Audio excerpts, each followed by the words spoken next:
subject irrigation engineering chapter crop and crop requirements topic types of crops and important terms.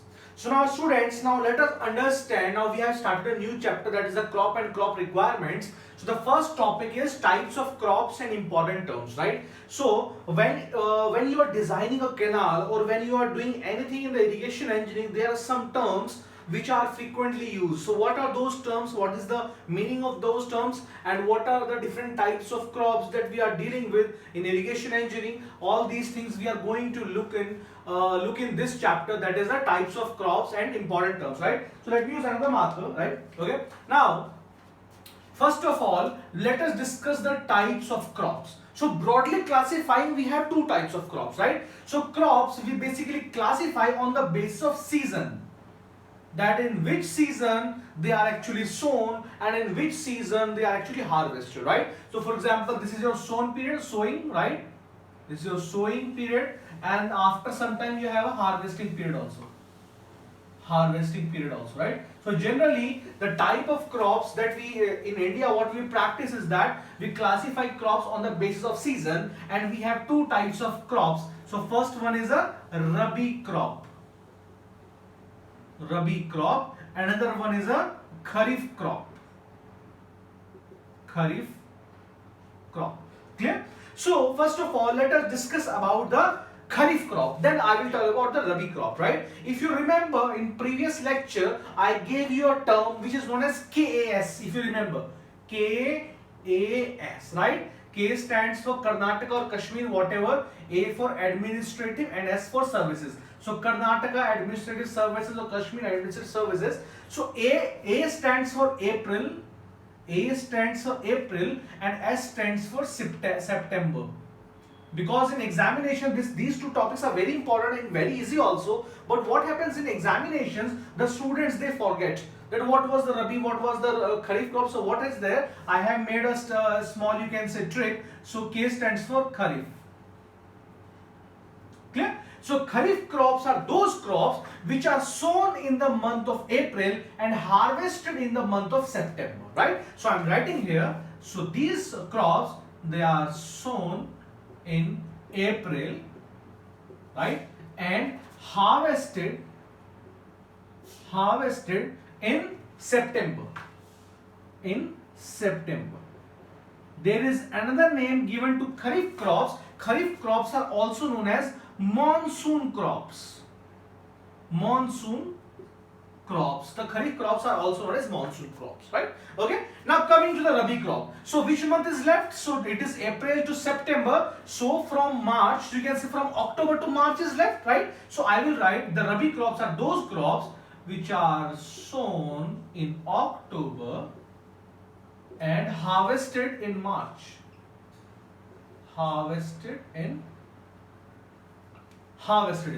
Right? These crops are also known as winter crops.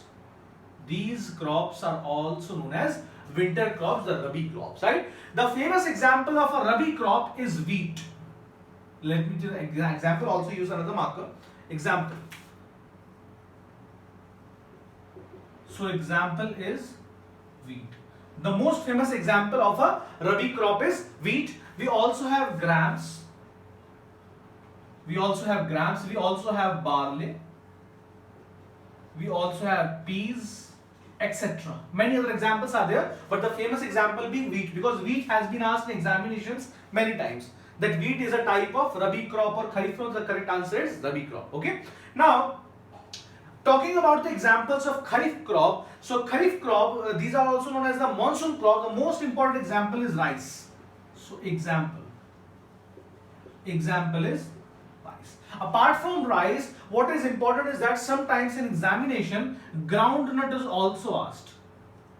That groundnut is a type of, it's a Kharif crop, right? So apart from groundnut, you also have bajra also, right? Bajra is also there.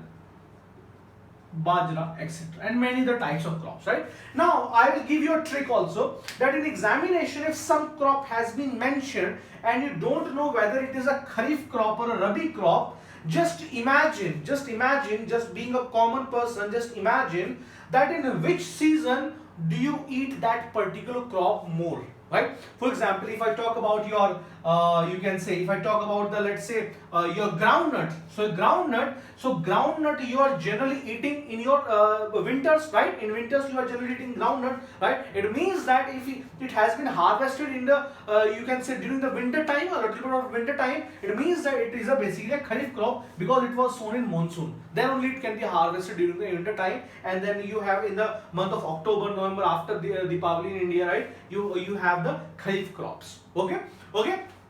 So that is what that is how you can also determine if examination some crop is given and don't know whether it is a rabi crop or kharif crop. That is also you can determine whether it is a rabi crop or a kharif crop. The third type of crop. So these are the important types of crops, right? But there are some crops, right? There are some crops which can be grown. Again, I am repeating. There are some crops which can be grown throughout the year. Throughout the year they are available, right? For example, you have sugarcane. Let us say you have cotton, right? So these types of crops, they can be grown throughout the year, and these types of crops have been categorized into a third category, that is known as zaid crop. Z-A-I-D, zaid crops. So these crops, C-R-O-P-S, these crops can be grown throughout the year. Throughout the year. And the most important example is, which has been asked in many times in examination, is sugarcane. These crops are also known as perennial crops also, right? These crops are also known as perennial crops also. Perennial crops also, right? Okay, so the most important example is sugarcane, another example is cotton. Right? There are also other examples, but the most important is sugarcane and cotton, right? So these crops can be grown, can be found throughout the year, right? Now we have discussed about the types of crops. Now let us discuss some important terms related to crops and irrigation, right? These important terms are very important, right? Because many times they are directly asked in examinations, and students, they are unable to understand what these terms actually are, right? So the first term which I will be telling you about the crops or the irrigation, the first term is known as the crop period, right? The first term is known as the crop period. Now let me rub this, right? The first term, A, number A, let me write A. Let me write it A. The first is crop period, right? So why I haven't rubbed it? Because the time period between sowing and harvesting is known as the crop period. So the time period between, do I need to write it? Right? I am just dictating it, that the time period between sowing and harvesting is known as the crop period. Clear? Now, second term is known as, the second term, B. The second term is known as the base period. Base period, right? So these are the important terms. Important terms, right? Second is the base period, right? So students, they get confused between the base period and crop period, and in examinations when this base period is mentioned, so sometimes the students, they take equal to it, take it equal to crop period. So what is the logic behind it? I will be telling you, right? That is important, right? So base period, now I'm going to tell you one thing, that when you do irrigation, right? Let us say that you want to sow some crop. Now before sowing that crop, what we do is that you can say we provide some water to a particular land before sowing crop, right? So that it has some moisture content. We plow the particular land, right? To make it ready for the sowing of crops, right? Okay. So even before sowing, what we do is that we provide some water. We provide some water for irrigation, right? Right? We provide some water for irrigation. So the time between the first watering, and before harvesting also, you must be providing some water before harvesting. For example, let us say that you have harvested your crop in the month of, let us say, September. So even in the month of August or August 10, you must have provided some irrigation water. So the time period between the first watering before sowing and the time period between the time period between the first watering before sowing to the time period or the last watering before harvesting. Last watering before harvesting is known as the base period, TB. This is known as the base period. This is your TC, crop period. This is known as the base period. Because this is important, that is why I am going to write it. Because a lot of students, they get confused between crop period and base period, right? So base period is the time between, right? Time between first watering or first irrigation, you can also say first watering before sowing, right? Before sowing and last watering before harvesting, and last watering before harvesting is known as the base period. This is important, that first watering before sowing and last watering before harvesting. Okay, so this is known as the base period. Now the question is, sir, which one is greater? Is the crop period greater or the base period greater? So dear students, it has been found that the crop period is a little bit higher side as compared to the base period. If you go to the exact value, so it has been found that the crop period, let us say it is TC, it is greater than TB by 10%, nearly 10%.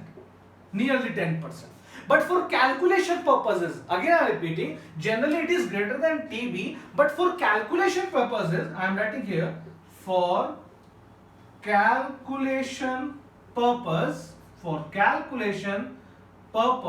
we generally take crop period is equals to base period.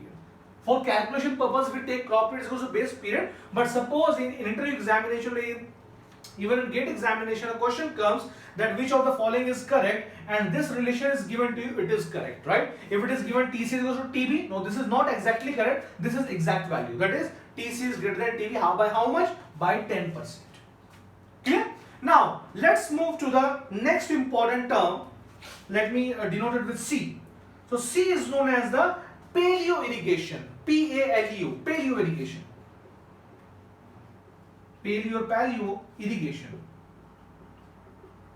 Paleo irrigation. Now what is this paleo irrigation? I told you that to make your particular agricultural land ready for sowing a particular crop, before sowing, what we do is that we provide some water, right? And this irrigation, the initial irrigation before sowing, is known as the paleo irrigation, right? So I will write it like this: irrigation before sowing. Irrigation before sowing is known as the paleo irrigation. Clear? Now after paleo irrigation, another important term which you will generally find is known as the core period, right? Is known as the core. First of all, let us say understand about the core watering. Clear? Okay.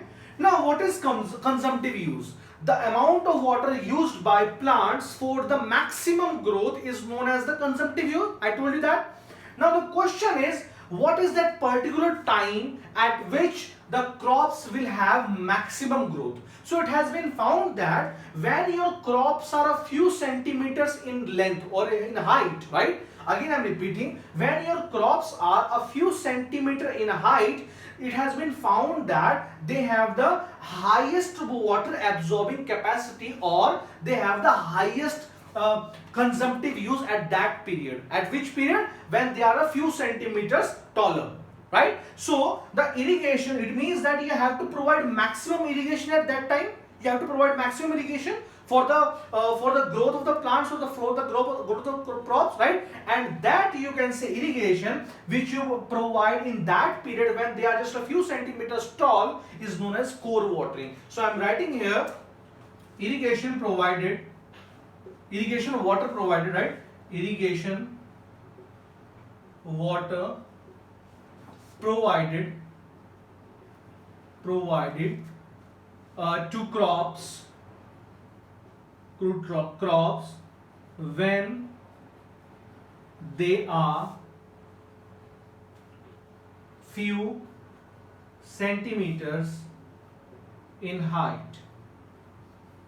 That is, they have the maximum growth. That is they have maximum growth. They have maximum growth is known as core watering. Clear?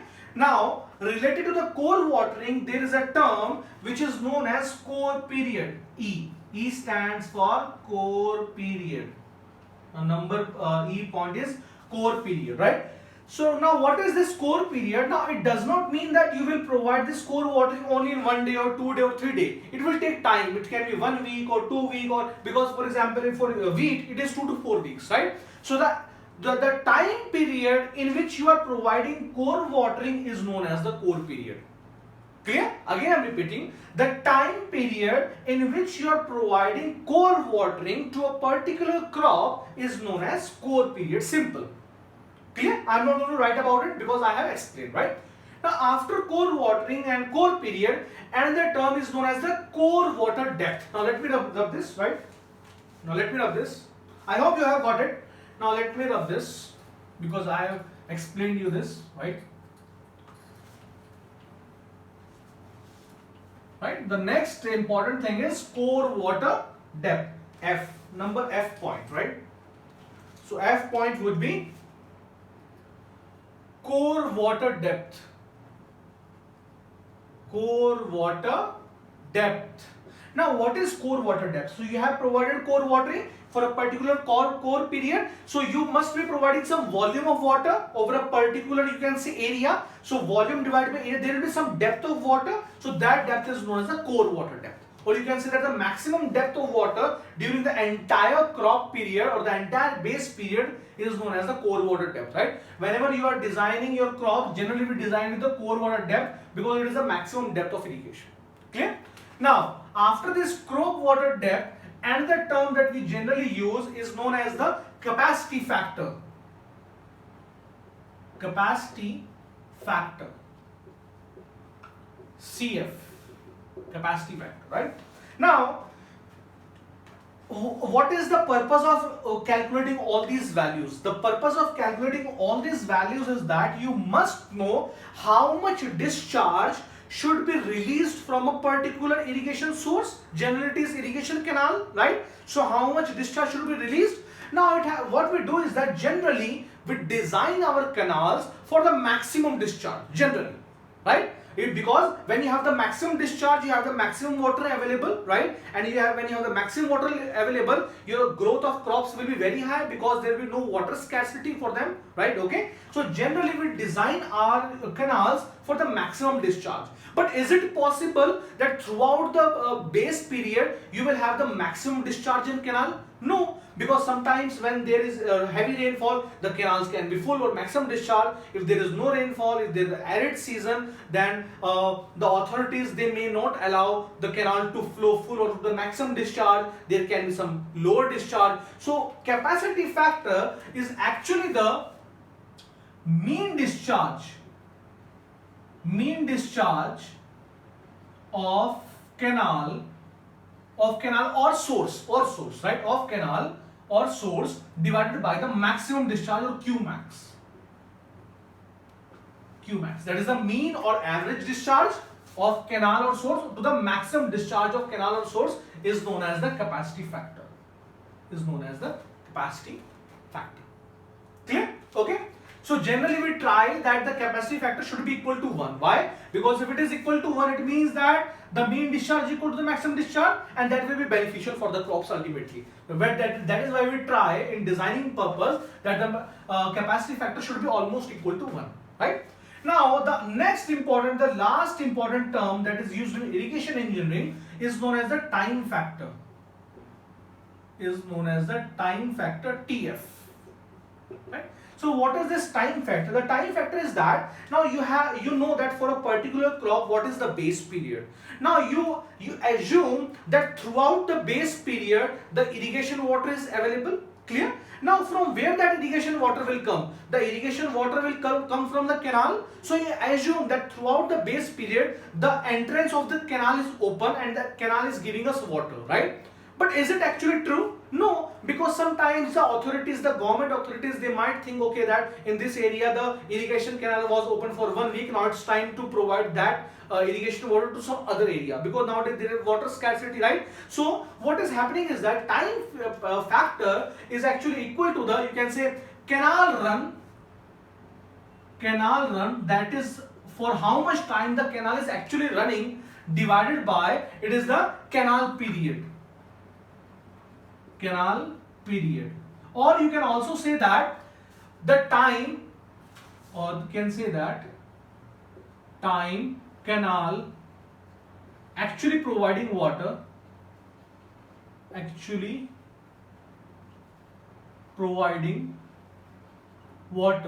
divided by time the canal should provide water. Time canal should provide water. I hope that you have understood the time period, time factor also, right?